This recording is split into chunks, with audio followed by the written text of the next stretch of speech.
Baik,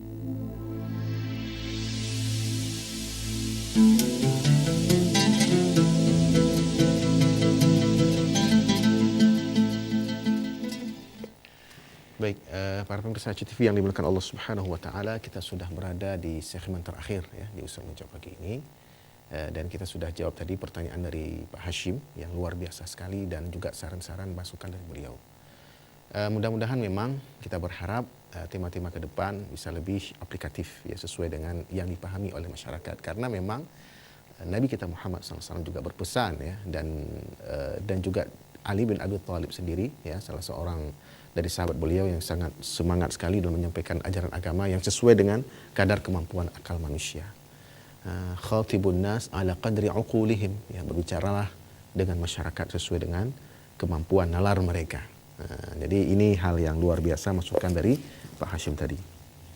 Baik, para pemirsa TV yang dimuliakan Allah Subhanahu wa taala, di akhir dari pertemuan kita pada pagi yang mulia ini, kita sampaikan tadi penjelasan dari salah seorang ulama hadis terkenal, yaitu Al-Hafiz Ibnu Hajar Al-Asqalani ya, dalam kitab beliau yang khusus beliau tulis untuk bulan Rajab, yaitu Tabyidul Ajab bima warada fi syahri Rajab, yang artinya adalah menjelaskan kegaguman terhadap hadis-hadis berkaitan dengan bulan Rajab. Dan karena kita sudah berada di bulan Rajab, maka kita perlu tahu hadis-hadis yang berkaitan dengan keutamaan bulan Rajab itu.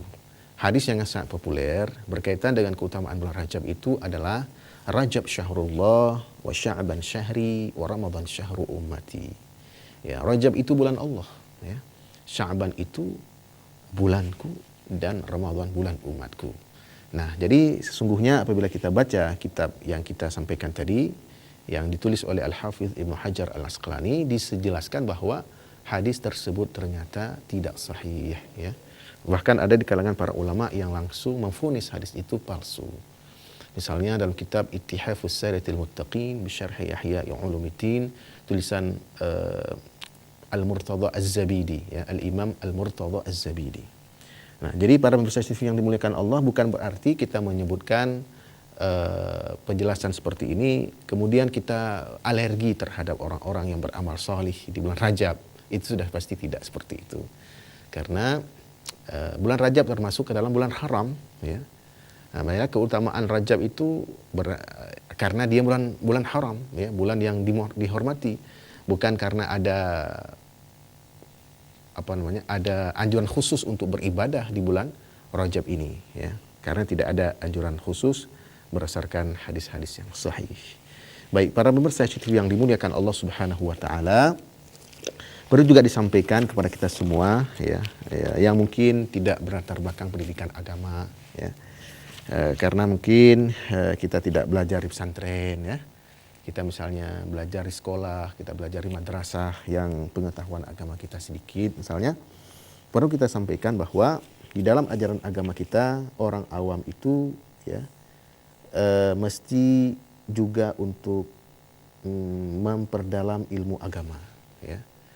Orang awam itu mesti memperdalam ilmu agama ya. Sehingga tadi sudah saya sampaikan juga ungkapan dari Sa'id bin Jubair, la yazalu rajulu aliman ma ta'allama fa idza taraka ta'alluma wa dhanna annahu qad istaghna wa iktafa bima 'indahu fa huwa ajhalu ma yakun.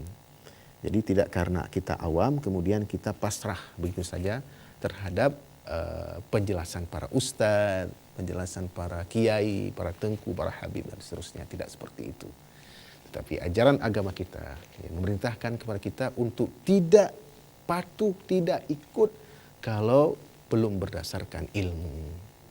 Wala taqfu ma laysa laka bi'ilmun inna sam'a wal basara wal fuada kullu ulaika kana anhu mas'ula. Dan ayat ini sering kita sampaikan para pemirsa yang berkenan Allah Subhanahu wa taala. Janganlah Anda mengikuti sesuatu yang Anda tidak punya pengetahuan tentang itu, karena sesungguhnya pendengaran, penglihatan dan hati akan dimintai tanggung jawab oleh Allah Subhanahu wa taala. Demikian para pemirsa CTV yang dimuliakan Allah Subhanahu wa taala, apa yang bisa disampaikan dalam pertemuan yang singkat ini. Terima kasih atas segala perhatian. Mohon maaf atas segala kekurangan. Kita tutup dengan doa kafaratul majlis. Subhanakallahumma wa bihamdika Asyhadu an la ilaha illa anta astaghfiruka wa atubu ilaik. Assalamualaikum warahmatullahi wabarakatuh.